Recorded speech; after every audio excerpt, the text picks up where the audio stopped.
It was the kind of text that stops your heart, freezes the blood in your veins, and makes you question everything you thought you knew about life and death. I was sitting there, numb, the floral scent of the funeral parlor thick in the air, trying to process the fact that my mother, my beautiful, vibrant, loving mother, was gone. And then my phone buzzed. A text. From Mom. No, it couldn't be. She was in the casket just a few feet away. But there it was. Her name, her profile picture, and a message that sent a chill straight through me. I know what he did. Was I losing my mind? Was this some cruel prank? Or was there something far more sinister at play here? Tell me, would you have been as utterly terrified and confused as I was in that moment? Let me take you back to the beginning, to a time when my world hadn't yet been turned upside down by grief and inexplicable messages from beyond the grave. My mother, Sarah, was the sun around which our family revolved. She was a kindergarten teacher with a laugh that could brighten the darkest room, an incredible cook, and the most supportive person I've ever known. My father, Mark, was a successful architect, often busy, often distant, but I always believed deep down that he loved my mom. They had been together since college, a real storybook romance, or so I thought. I was their only child, Emily, and growing up, our home felt stable, loving, and safe. We had our routines, Sunday dinners, summer vacations to the same little beach town, and my mom always being there for me, no matter what. My dad was the provider, the steady hand, the one who worked long hours to give us a comfortable life. I adored them both, in different ways. Mom had been sick for a while. It started subtly, a persistent cough, then fatigue that wouldn't quit. We all dismissed it at first, chalking it up to stress or a lingering cold. But it got worse quickly. The doctors eventually gave us the devastating diagnosis, an aggressive form of lung cancer. It hit us like a freight train. My mom, a non-smoker, was facing a terminal illness, and it felt impossibly cruel. The next few months were a blur of hospital visits, chemotherapy treatments that ravaged her body, and a slow, agonizing decline. Through it all, my mom remained incredibly brave, her spirit unbroken even as her physical body withered. She worried about us, about me, about my dad. She made sure all her affairs were in order, even writing letters for future milestones she knew she wouldn't see. It was heartbreaking to watch, and even more heartbreaking to realize she was preparing for her departure. My dad, during this time, was there. He visited the hospital. He spoke to the doctors. He seemed to be holding it together for me, but I noticed a certain detachment, a coolness that I attributed to his coping mechanism. He was always a private man, not one for overt emotional displays. I thought he was just being strong for us both. As Mom's condition worsened, she eventually came home for hospice care. Those last few weeks were incredibly precious, filled with whispered conversations, shared memories, and the crushing weight of impending loss. My mom, even in her weakened state, kept her phone close, often scrolling through old photos or texting friends. I remember one evening, she was particularly lucid, and she looked at me with those deep, knowing eyes of hers. "Emily," she said, her voice barely a whisper, "always trust your gut. If something feels off, it probably is." I just nodded, thinking she was giving me general life advice. I had no idea how profoundly those words would resonate later. She passed away peacefully in her sleep, just 3 days before her planned memorial service. The grief was overwhelming, a physical ache in my chest that made it hard to breathe. I felt like a part of me had been ripped away. My dad, surprisingly, seemed to be handling it with a stoic resolve. He took charge of the funeral arrangements, made all the calls, and seemed to be the rock I needed in that moment. The day of the funeral arrived, a gray, overcast day that perfectly mirrored my mood. Friends, family, and colleagues of my mom filled the church. It was beautiful, a testament to how many lives she had touched. I delivered a eulogy, my voice trembling but my heart filled with love for her. My dad sat in the front row, his face unreadable. After the service, we moved to the reception at a local hall. It was a blur of sympathetic glances, awkward hugs, and whispered condolences. I was exhausted, emotionally drained, and just wanted the day to be over. That's when my aunt, my mom's sister, pulled me aside. She looked worried, almost furtive. "Emily," she said, her voice low, "I need to tell you something, but you have to promise not to react here. Your dad isn't here, is he?" I looked around. realizing I hadn't seen him since the graveside service. No, I guess not. He probably went home to rest. My aunt shook her head.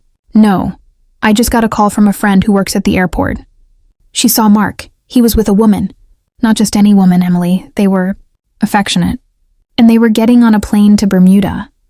Bermuda, my mom's favorite place. The place where she and my dad had spent their honeymoon and countless anniversaries. My heart sank. Bermuda. At my mom's funeral. With another woman. It felt like a punch to the gut. A betrayal so profound it took my breath away. I wanted to scream, to rage, to shatter something. But my aunt's words echoed in my head. Promise not to react here. I went home, my head spinning. The image of my dad on a plane to Bermuda with some unknown woman burning in my mind. How could he? How could he do this to Mom, especially now? The anger was a roaring fire, but it was quickly overshadowed by a chilling dread. Had he been doing this all along? Was their perfect marriage a sham? I sat in the living room, surrounded by my mom's things, feeling an emptiness that went beyond grief. That's when my phone buzzed. And there it was, the text, from Mom. I know what he did. My blood ran cold. Was this a sick joke? Who would do this? I frantically checked the number. It was Mom's old number. I'd seen her use it countless times. But how? She was dead. I tried to call it, my hand shaking so hard I could barely press the screen. It rang once, twice, then went straight to voicemail. Her voicemail. Hey, you've reached Sarah. Leave a message and I'll get back to you. Her cheerful voice. Now a ghost in the machine. I hung up, my mind racing. What did it mean? Was someone playing a cruel trick? Or was it Mom? So that's the situation I was in, and I had to make a choice. Here I was, reeling from the loss of my mother, reeling from the betrayal of my father, and now receiving cryptic messages from the grave. Before I tell you what happened next, I want you to pause and comment below what you would have done in my shoes. Would you have dismissed it as a prank? Would you have been convinced it was something supernatural? What would have been your first move? I didn't sleep that night. I stared at the text message on my phone, rereading it 100 times, trying to decipher its meaning. The logical part of my brain screamed it was impossible, that someone was messing with me. But the emotional grieving part, the part that missed my mom with every fiber of my being, clung to the faintest hope that somehow, impossibly, it was her. I decided I couldn't dismiss it. My mom always had a way of seeing things, of knowing things. And that final conversation, trust your gut, echoed in my ears. I went through her phone, which I had kept, looking for anything, any clue. I scrolled through messages, photos, apps. Nothing seemed out of the ordinary, just the usual day-to-day life of my mom. Then I remembered something. My mom was incredibly meticulous, especially with her digital life. She had a habit of backing up everything, creating hidden folders, and even scheduling messages to send in the future for birthdays or anniversaries she knew she might miss. A cold dread settled over me. Could she have scheduled this message? But why? And how would she know about my dad's infidelity? I started digging deeper, using the tech skills I'd picked up from my dad over the years. I knew my mom used a cloud service for all her photos and documents. I logged into her account, my hands trembling. It was a treasure trove of memories, and then, nestled among them, I found it. A folder labeled, "For Emily, to be opened if I'm gone." My heart pounded against my ribs. This was it. Inside the folder were several documents, mostly legal papers and financial information, but at the very bottom, there was a video file. I clicked play, holding my breath. It was my mom. She looked frail, much thinner than I remembered, but her eyes were still bright, still full of that familiar warmth. She was speaking directly to the camera, her voice weak but clear. "Emily, my darling girl," she began, and I instantly burst into tears. "If you're watching this, it means I'm no longer with you, and I'm so sorry for that. But there's something important you need to know. Something I couldn't tell you while I was alive, because I didn't want to burden you with it, or complicate things further. And frankly, I wasn't ready to face it myself." She paused, taking a shaky breath. "Your father, he's been having an affair. For years, Emily, not just recently. I found out about 6 months ago. I found messages, photos, even hotel receipts. He was planning to leave me once I was gone, to start a new life with her in Bermuda." My breath hitched. Bermuda. The pieces clicked into place, forming a horrifying picture. "I confronted him," Mom continued, her voice filled with a quiet pain that tore at my soul. "He denied it, of course. Said it was a misunderstanding, a one-time mistake. But I knew in my gut, and I started to put things in place, just in case. I made sure my will was ironclad, that you were protected. I also set up a scheduled message to be sent from my phone after a certain date. I knew he would be there. I knew he would be with her. I knew he would be celebrating my death, in a way, celebrating his freedom. He's been waiting for this. He thought he was so clever. But I wanted you to know, Emily. I wanted you to know the truth. Don't let him fool you. He doesn't deserve your loyalty, not after this. Take care of yourself, my love. Be strong. And know that I love you more than words can say." The video ended, leaving me in stunned silence, the only sound the ragged breaths I was taking. The anger returned, 1,000 times stronger, a consuming inferno. My father, the man I had loved and respected, had been a monster. He had betrayed my mother, not just in life, but in death. He had been planning his escape while she was dying, while she was suffering. And he was in Bermuda at that very moment, probably laughing with his mistress, celebrating. I felt sick to my stomach. But beneath the anger, there was also a profound sense of awe for my mother. Even on her deathbed, she had been thinking of me, protecting me, and ensuring the truth would come out. The text message wasn't a ghost. It was her, reaching out from beyond the grave, pulling back the curtain on my father's deception. I waited. I knew he'd have to come back eventually. When he did, about a week later, he walked into the house, tanned and looking surprisingly rested. He even had a souvenir for me, a small shell from Bermuda. He put on a show of sadness, of missing Mom, but his eyes were too bright, his movements too light. "How was your trip, Dad?" I asked, my voice dangerously calm. He looked startled. "Trip? Oh, I just went to a retreat, to process things.